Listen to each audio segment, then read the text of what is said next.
acabamos de assistir uma impossibilidade total aqui na tela, né? No entanto, há pessoas que querem ensinar para os nossos filhos, nossos educandos e para nós também, por meio de escolas e da mídia, que o universo teria surgido de uma expansão cósmica, caótica, ou, como alguns chamam, de uma explosão chamada Big Bang, né? Todo mundo sabe, e o senso geral nos mostra que explosões causam desordem, nunca ordem, né? Então, seria mais ou menos como isso aqui, embora, para alguns, a comparação de sistemas biológicos com máquinas metálicas ou coisa parecida, talvez não seja a coisa mais apropriada, né? Como o tempo nosso aqui é bastante curto, eu quero apresentar apenas 3, e peço já que coloque para mim, por favor, aqui o Prezi na tela, 3 linhas argumentativas que, em minha opinião, desmontam, na base, a ideia do evolucionismo. É uma discussão que dá muito pano para manga, né? Dá para a gente ficar aqui muito tempo discutindo, mas eu creio que, possivelmente, a questão primordial seja exatamente a discussão em torno da origem da informação. A informação genética, o DNA, ou, em espanhol, o ADN, não é? Todo mundo sabe, ou deveria saber, que informação não surge do nada, não surge por acaso. Uma comparação interessante eu posso fazer é com o lançamento, em 2 de março de 72, da sonda Pioneer. Foi o primeiro artefato que o ser humano enviou para o espaço, a fim de coletar informações do sistema solar, e enviou muitas fotos, muitas informações interessantes aqui para a Terra. Ali está, então, dia 2 de março, o lançamento desta nave, aqui está a foto. E por sugestão do astrônomo famoso, astrônomo Carl Sagan, que era ateu e evolucionista, mas um grande divulgador de ciência, um grande cientista, faleceu em 96, Carl Sagan sugeriu que nessa nave fosse colocada uma placa de ouro, contendo algumas informações básicas. Estão ali. A posição dos 9 planetas do Sistema Solar, um deles agora foi rebaixado, né, mais recentemente, a posição de satélite, a localização da Terra e o lançamento da nave, a localização de 14 pulsares, o átomo, a molécula de hidrogênio e um casal humano, um homem e uma mulher. Qual era a ideia de Carl Sagan? Se eventualmente algum ser alienígena, um extraterrestre inteligente, se deparasse com essa placa de ouro na nave, ele automaticamente concluiria que aquele artefato foi feito por alguém inteligente. Então, saberia a localização e poderia, quem sabe, eventualmente até nos encontrar aqui por meio dessa placa. Só que essa plaquinha tem apenas, porque está viajando pelo universo, a nave já saiu do sistema solar, ela contém apenas 1.271 bits de informação. É muito pouco. Bom, quanta informação contém um corpo humano? Olha que interessante, cada ser humano produz, em média, 300 milhões de células por minuto. Ou seja, mais de 400 trilhões de células por dia. Você, agora, nesse intervalinho que eu falei, já produziu cerca de 150 milhões de células, tá bom? Cada célula humana tem, em termos de informação, 1,5 gigabyte de informação. Fazendo uma continha simples aí, alguns chegaram à astronômica cifra de 60 zettabytes de informação num corpo humano. Toda informação digital produzida pela humanidade, desde que começou a era da informática até 2020, não vai chegar a 40 zettabytes. Você tem 60 zettabytes de informação. E aqui eu aponto a incoerência que eu não consigo entender no pensamento naturalista de Carl Sagan e de muitos outros. 60 zettabytes de informação sugerem acaso, origem casual, num mar primitivo, uma sopa orgânica, lá há bilhões de anos, elementos inorgânicos teriam por algum motivo se organizado espontaneamente, mais ou menos como aquele helicóptero da animação inicial, e depois de algum tempo formado compostos orgânicos que, por um outro milagre inexplicável, teriam dado origem à informação genética, à vida e depois a nós, por um processo cego, não conduzido e gradual. 60 zettabytes de informação para Carl Sagan não sugeriam design inteligente, mas 1.271 bits apenas numa placa de ouro, para ele sim, era evidência suficiente de inteligência. É muito incoerente esse pensamento, né? Com todo o respeito que eu tenho a esse homem. Outra informação interessante, se todo o seu genoma fosse transformado em listas telefônicas, formaria uma pilha de 170 metros de altura, mais ou menos a metade do Pão de Açúcar, lá no Rio de Janeiro. Isso é você em termos de informação. Você é uma maravilha informacional. E o que é mais interessante, não há outro como você no universo, né? Então, cuide-se bem, por favor. Você é muito especial e raro, né, em toda a história do universo. Só para a gente falar um pouquinho mais de informação, né? Outro dado interessante. Cientistas lá de Harvard conseguiram armazenar 70 bilhões de cópias de um livro, trocando em miúdos, 700 terabytes. Quanto os HDs externos hoje mais modernos conseguem armazenar em informação? 2, 3 teras. Ok, os cientistas de Harvard armazenaram 700 terabytes de informação, ou, ainda traduzindo um pouquinho mais, 100 bilhões de DVDs, sabem em quê? Em 1 grama de DNA. 1 grama de DNA. Com 4 gramas de DNA, conseguiriam armazenar todos os dados digitais criados por toda a humanidade durante um ano inteiro. Todos os selfies de vocês, todos os vídeos que vocês já geraram, tudo que a humanidade posta durante todo um ano, produz livros, informações digitais, em 4 gramas de DNA. Pergunto, quem é o maior especialista em armazenamento, encriptação e zipagem de informação do universo? Quem? É Deus. As pessoas se maravilham com aquilo que fazem, que os seres humanos fazem, mas não se maravilham com aquele que as fez capaz de fazer aquilo que elas fazem e que as maravilham. Isso é um paradoxo, né? Na verdade, o Criador é que realmente deve ser honrado, glorificado por tanta maravilha. E esse processo já funciona bem há mais de 6.000 anos, tá? Não é coisa de ponta, não é novidade em termos de tecnologia. Outra questão interessante, quando o ser humano ele tenta demonstrar empiricamente que a evolução, ou pelo menos a macroevolução seria um fato, ele percebe que, na verdade, o que ele está querendo provar dá com os burros na água.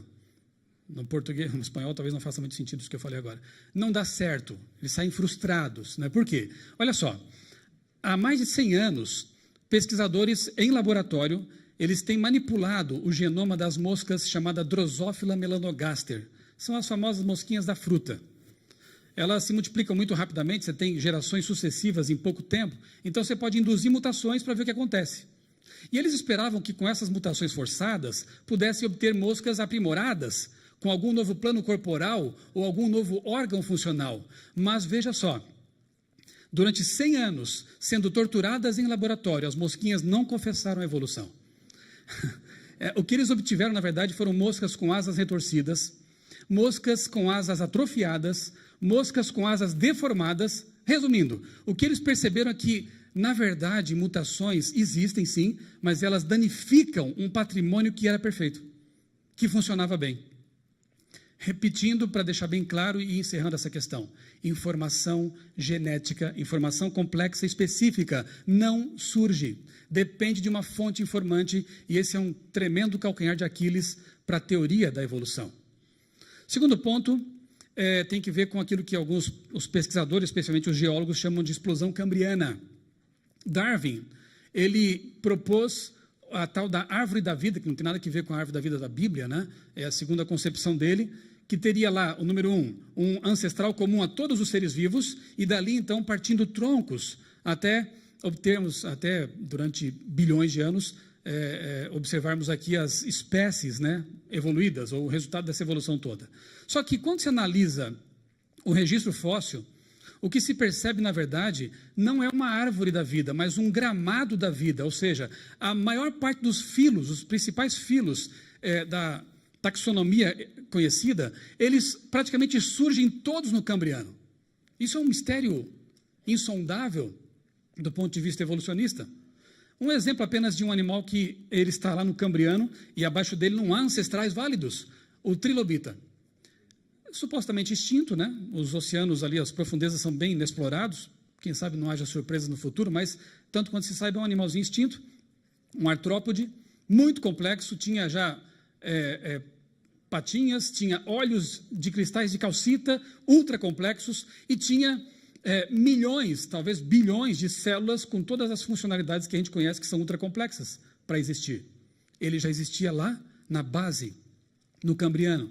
O detalhe aqui, como eu mostrei anteriormente para vocês, antes do Cambriano você não encontra ancestrais semicomplexos, menos complexos e rudimentares para justificar essa explosão. É como se fosse um Big Bang da vida.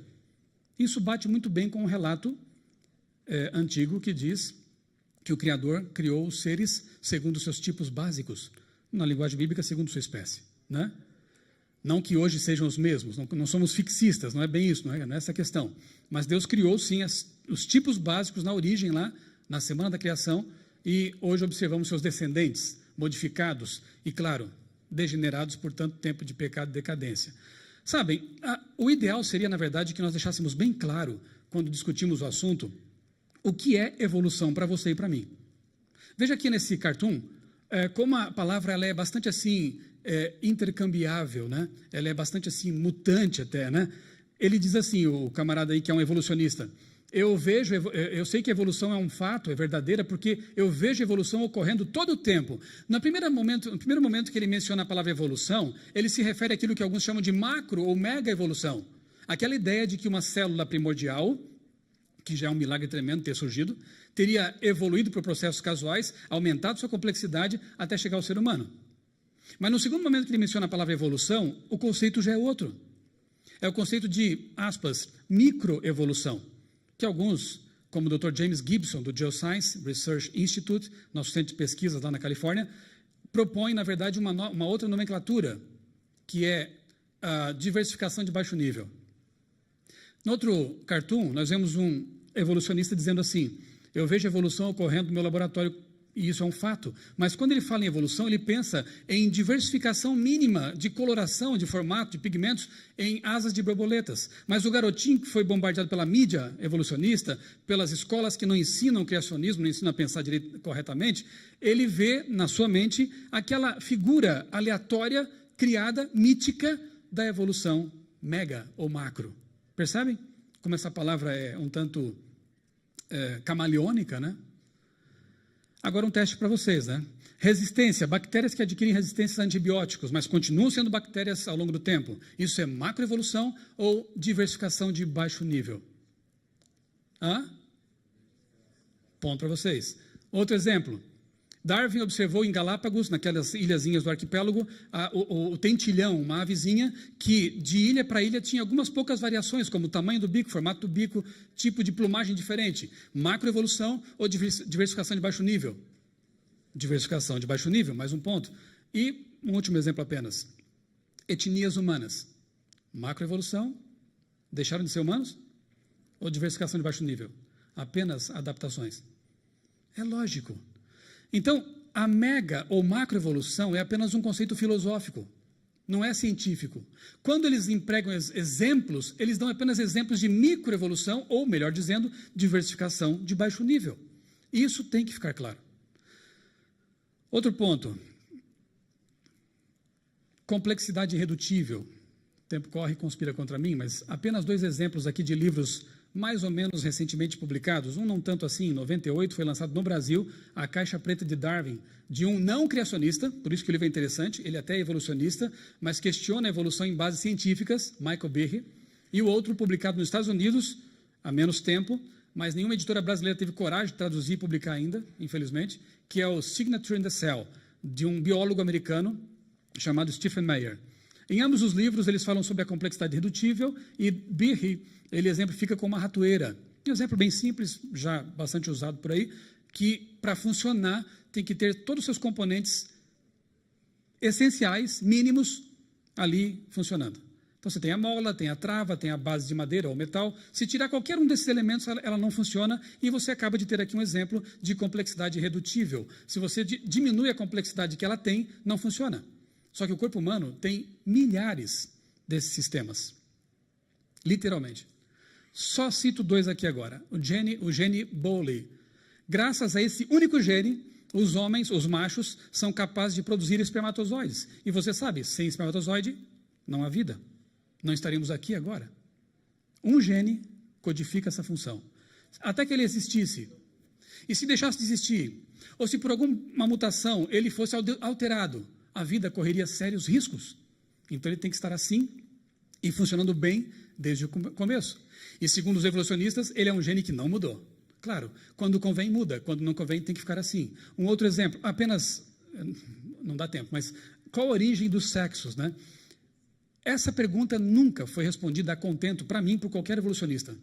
Como explicar que bactérias que antes eram assexuadas, por algum motivo na história evolutiva, acabaram, por alguma mutação fortuita, dando origem, numa delas, a um sistema reprodutor masculino, noutra, a um sistema reprodutor feminino, ambos diferenciados e compatíveis, a ponto de gerar nova vida. Mas o que é pior, essa mutação teve que ocorrer em 2 organismos distintos, numa mesma época e no mesmo local, porque eles tinham que casar para poder procriar.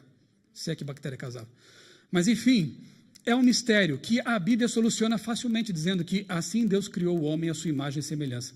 A imagem de Deus o criou. Macho e fêmea os criou. É uma resposta muito simples, e alguns não aceitam, por ser simples. O gene homeobox é o gene que serve como uma espécie de mestre de obras, porque quando o óvulo é fecundado pelo espermatozoide, ali você tem apenas um ovo fecundado. Mas, de repente, esse ovo começa a se multiplicar e formar tecidos, órgãos especializados, diferenciados. De uma única célula, você tem trilhões de células e com várias funções diferenciadas. Quem é que faz com que essa multiplicação seja sempre, ou na maior parte das vezes, assim, perfeita, a ponto de gerar um ser humano simetricamente bilateral? 2 braços, 2 pernas, 2 olhos, 2 ouvidos. É o gene homeobox. Se ele não existisse, haveria aberrações no registro fóssil. Mas não há. E se ele se modificasse por mutação, a vida desandaria também. Então, segundo os evolucionistas, é outro gene, é outra função que teve que permanecer intacta ao longo da história da evolução. Quando tem que mudar, eles querem que mude. Quando não pode mudar, ele permanece intacto. Gene homeobox. Solta para mim, por favor, uma pequena animação de um robozinho que eu acho fantástico. A quinesina. Nós temos... Bom, enquanto eles colocam a animação, deixa eu resumir para vocês a função dela. É um micro-robô, está ali, muito simpático. Ele literalmente caminha pela célula, em cima dos microtúbulos, transportando e alocando as organelas dentro da célula. É a quinesina. Olha que bonitinho, ela caminha mesmo. Tem 2 patinhas ali, moleculares, e vai caminhando sobre os microtúbulos, né? Nós temos quantas células mesmo, mais ou menos aí? Centenas de trilhões. Cada uma delas tem inúmeros robozinhos chamados quinesina, funcionando agora para você existir. Gente, graças a Deus, 70% da nossa capacidade cerebral funciona de modo automático. Ou tem alguém agora pensando assim, quinesina do dedo do pé, por favor, se mova aí. Ou tem alguém pensando assim, coração bate, não para agora. Eu tenho que ouvir a palestra, mas eu preciso que o coração bata. Diafragma, não para de inflar o meu pulmão. Alguém está concentrado nisso agora? Não, sabe por quê? Porque Deus é bom. Ele colocou 70%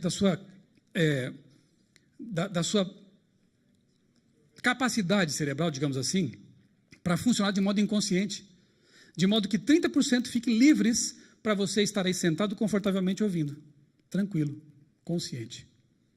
É bom demais, né?